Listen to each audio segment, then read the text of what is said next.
Greetings, dear colleagues.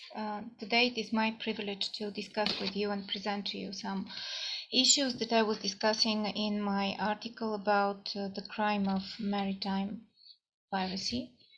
This international crime, the perpetrator of which is considered to be enemy of the humankind, is already more than 35 centuries old, but still there are a lot of problems, both in respect for the recognition of this crime and related to the legal and judicial response against it that are still challenging the international community.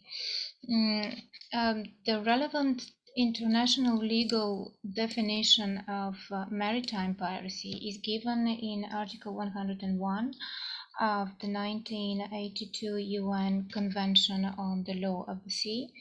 And it says in general that piracy is any illegal act or acts of violence or detention, or any act of depredation committed for private ends by members of the crew or passengers of a private ship against some other ship on high seas and outside the jurisdiction of any state.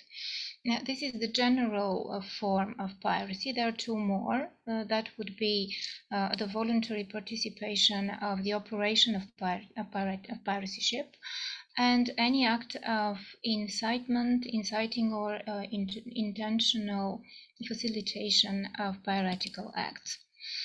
Now, these elements of the definition all create different problems that are widely discussed in international literature and jurisprudence, but are still without final resolution.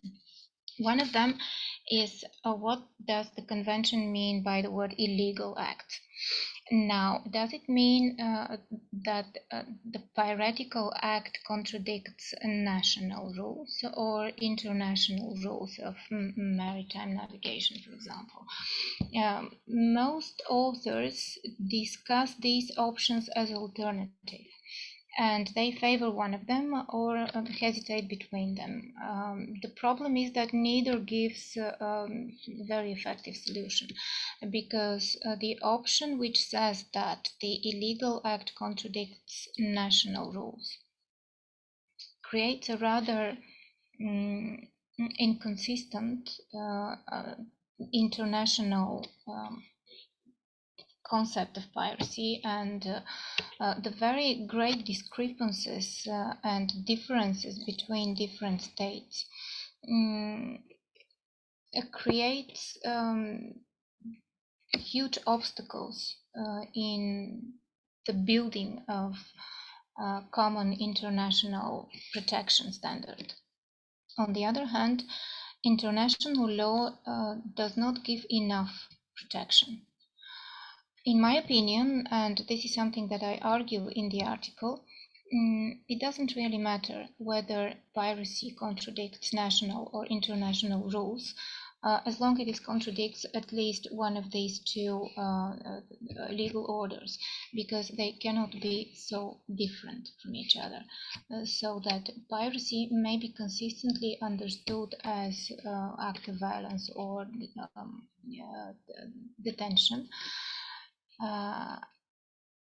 contradicting national or international rules of maritime navigation. Another problem that is still without a sustainable resolution is the so-called rule of the two ships.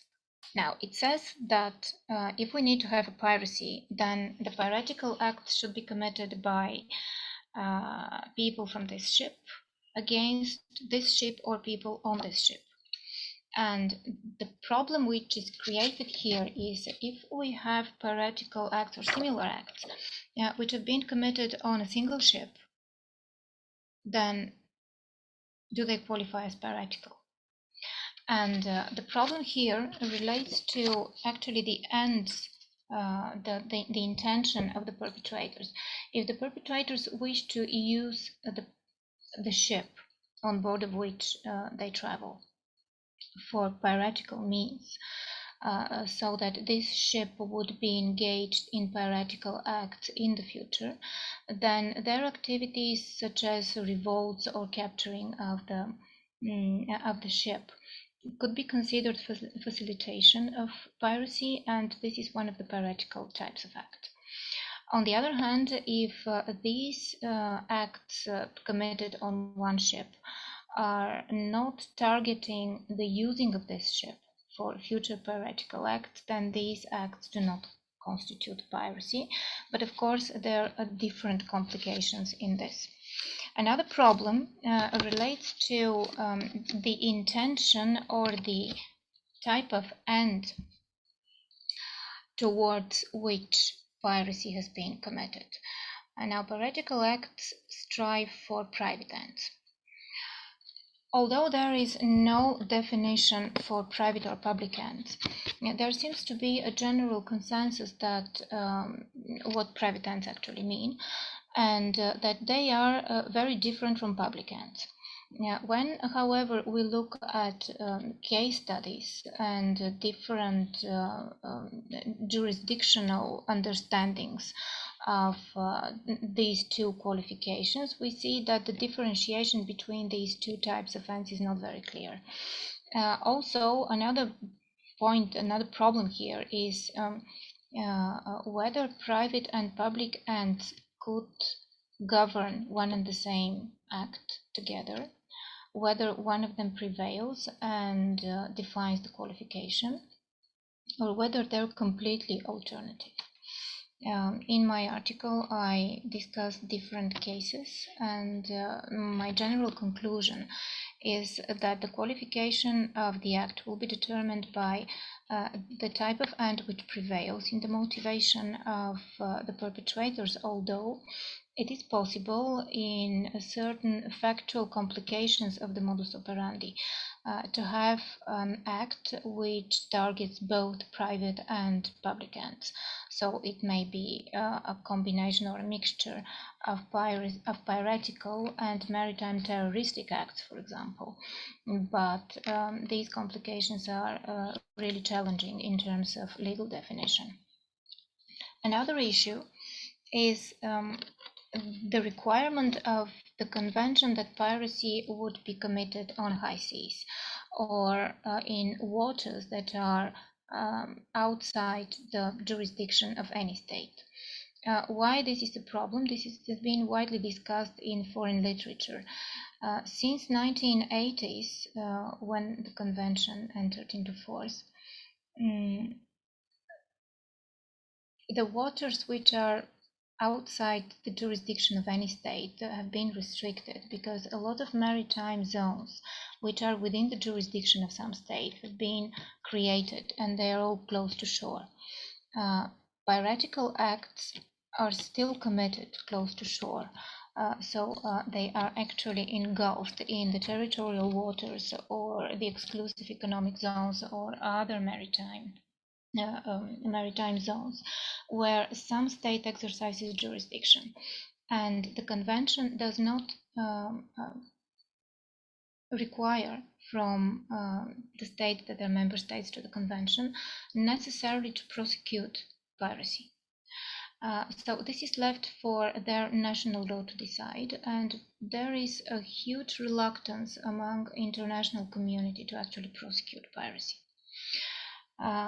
This is also discussed in the article, and one last point of interest is the nowadays situation with this criminal phenomena. Although piracy is a very old crime, currently it is manifested in new forms. These new forms are different in different types of the world. This type of international criminality is rising. It is not very clear always how to differentiate it from other modern types of crime, sea crime. So a point of discussion is how to recognize piracy, how to qualify effectively this type of crime, how to differentiate it from other similar crimes, and how to effectively respond with the instruments of both national jurisdictions and international law. I hope this theme and the article will be of interest to you, and I thank you for your attention.